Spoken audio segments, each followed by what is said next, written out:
Hello friends, स्वागत है आपके अपने यूट्यूब चैनल गायत्री ऑफिशियल में। आपका यूनिफॉर्म सर्विसेज से हमारे साथी जो जुड़ना चाहते हैं या जो भी कोई गवर्नमेंट जॉब पाना चाहते हैं, उनका एक बहुत बड़ा प्रश्न ये रहता है कि लंबित कोर्ट केस का सरकारी नौकरी पे ज्वाइनिंग पर क्या प्रभाव पड़ेगा। क्या मेरा ज्वाइनिंग रुक जाएगा? क्या मुझे जानकारी देनी चाहिए? क्या मुझे जानकारी छुपा लेनी चाहिए? मेरा पुलिस करेक्टर तो बन गया है एसएचओ का, और उसमें उन्होंने मेंशन नहीं किया। देखिए, ऐसा पहली बात तो होता नहीं है कि पुलिस करेक्टर बन जाए कि आपके थाने में यदि आपके खिलाफ लंबित है मामला, क्योंकि जब आप फॉर्म फिल करते हैं तो उस समय आपको जानकारी देनी होती है। अब हम एसएससी जीडी की ही बात करें, एसएससी जीडी में अभी काफी कैंडिडेट्स 2021 वाले ऐसे हैं जिनके खिलाफ मामला लंबित था।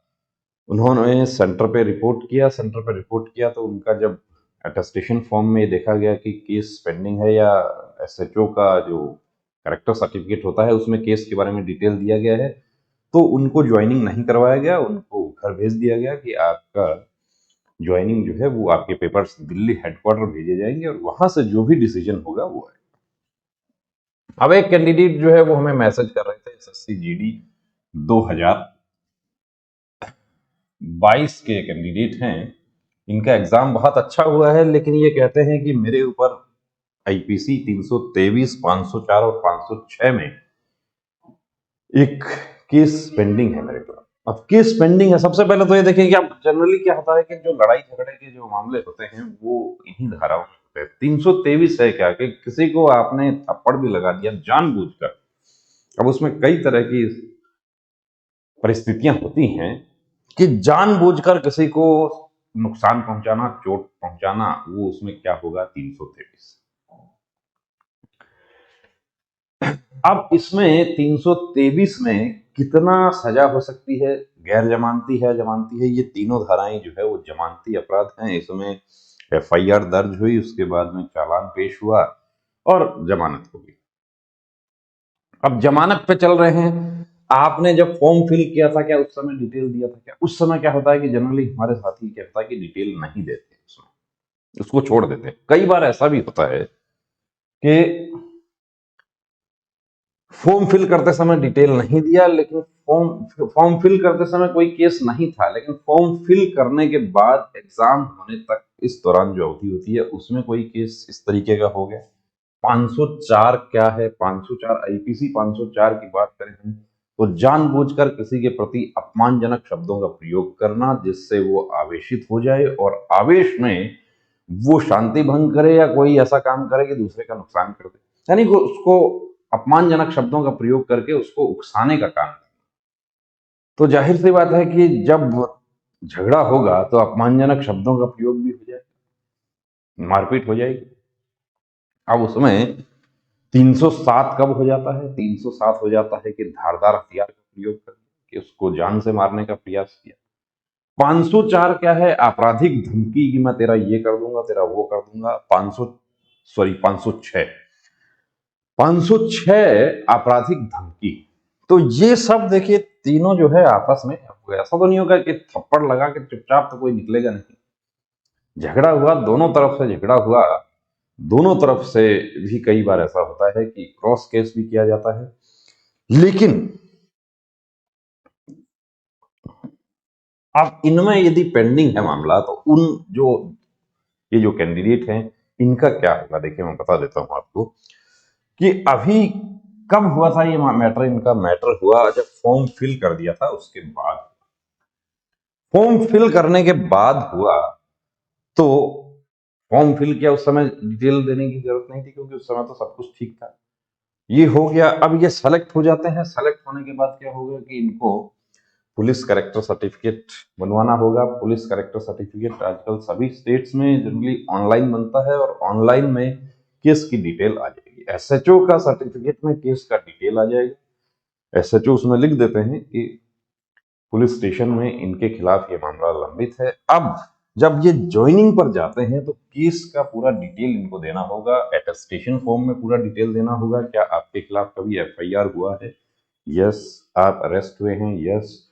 अरेस्ट नहीं हुए हैं तो केस का पूरा डिटेल, कंप्लीट पेपर्स, उसका एफआईआर की कॉपी। कई बार ये भी होता है कि एफआईआर हुआ लेकिन पुलिस का जो जांच होता है उसी में कैंडिडेट को उस केस से बाहर निकाल दिया गया। यानी कि पुलिस ने अपराध साबित नहीं पाया।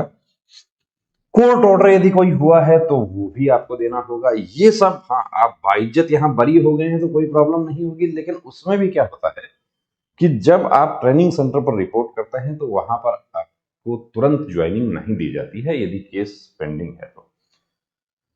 केस पेंडिंग है, कुछ लोग गलत सलाह दे देते हैं कि उसकी जानकारी नहीं देना। आप जानकारी नहीं देंगे, आप जानकारी छुपा जाएंगे कि पुलिस स्टेशन से मैनेज कर लेना। पहली बात तो ऐसा संभव नहीं है कि मैनेज हो जाए, लेकिन आप जानकारी नहीं देते हैं। अटेस्टेशन फॉर्म में गलत जानकारी देना भी सभी फोर्सेस का जो भी एक्ट एंड रूल्स है उसमें एक अपराध बनता है। आपने गलत जानकारी दिया, आप ज्वाइनिंग पा लिए, आप ट्रेनिंग कर रहे हैं, आपकी ट्रेनिंग हो गई है, आप अपनी यूनिट में चले गए हैं, पीछे से आपके पुलिस स्टेशन में डीएम ऑफिस के थ्रू आपका पुलिस वेरिफिकेशन आता है। पुलिस वेरिफिकेशन सबसे पहले संबंधित डीएम ऑफिस में आता है, डीएम ऑफिस से वो एसपी ऑफिस में जाता है, या कहीं कमिश्नरेट है तो वहां कमिश्नरेट में जाता है, कमिश्नरेट से या एसपी ऑफिस से संबंधित थाने में जाता है। हर जिले में जिला विशेष शाखा, डिस्ट्रिक्ट स्पेशल ब्रांच उसको कहा जाता है, वो ये सब चीजों का वेरिफिकेशन करके और आपके थाने से एक कांस्टेबल आपके घर पे जाएगा। 2 प्रतिष्ठित व्यक्तियों के नाम आपसे मांगे जाते हैं अटेस्टेशन फॉर्म में, या नहीं मांगा जाता है तो 2 प्रतिष्ठित व्यक्तियों से उनका सिग्नेचर लिया जाता है कि वो आपको जानते हैं, आपका कैरेक्टर कैसा है। और उसमें यदि केस के बारे में डिटेल आ गई कि एफआईआर हुई थी और आपने अटेस्टेशन फॉर्म में छुपा लिया, तो आपको जो भी संबंधित फोर्स जिसमें आप ज्वाइन कर रहे हैं उसके एक्ट एंड रूल के तहत आपके खिलाफ कार्रवाई होगी। और उसमें कार्रवाई यही होती है कि डिसमिसल फ्रॉम सर्विस ही होता है। और डिसमिसल फ्रॉम सर्विस के बाद आपको बता दूं कि आप दूसरी तैयारी आप नहीं कर पाएंगे। बीएसएफ वाटर विंग का एक किस्सा आपको बता देता हूं कि जिसमें वाटर विंग का नहीं, उससे पहले मैं आपको बीएसएफ ट्रेड्समैन का बता देता हूं। बीएसएफ ट्रेड्समैन, एक कैंडिडेट ने जानकारी छुपाकर ज्वाइन की। पीछे से जब वेरिफिकेशन आता है तो वेरिफिकेशन में पुलिस स्टेशन का रिकॉर्ड जो है उसमें ये बात क्लियर हो जाती है कि एक केस लंबित है और ट्रेनिंग कंप्लीट हो चुका था, कैंडिडेट अपना यूनिट में चला गया था। एक नोटिस उनको दिया जाता है कि आपके खिलाफ क्यों ना कार्रवाई की जाए, आपने गलत जानकारी क्यों फर्निश की। तो कैंडिडेट ये रिप्लाई देते हैं कि मुझे इसकी जानकारी नहीं थी। ऐसा क्या संभव हो सकता है कि आपके खिलाफ केस है, आपके आपको उसकी जानकारी नहीं थी? और हुआ क्या? Dismissal from service. उसके बाद रिट पिटीशन दाखिल की गई माननीय दिल्ली उच्च न्यायालय में, वहां से भी वो खारिज हो गई। तो गलत जानकारी नहीं देना है। यदि केस लंबित है तो घबराने की जरूरत नहीं है।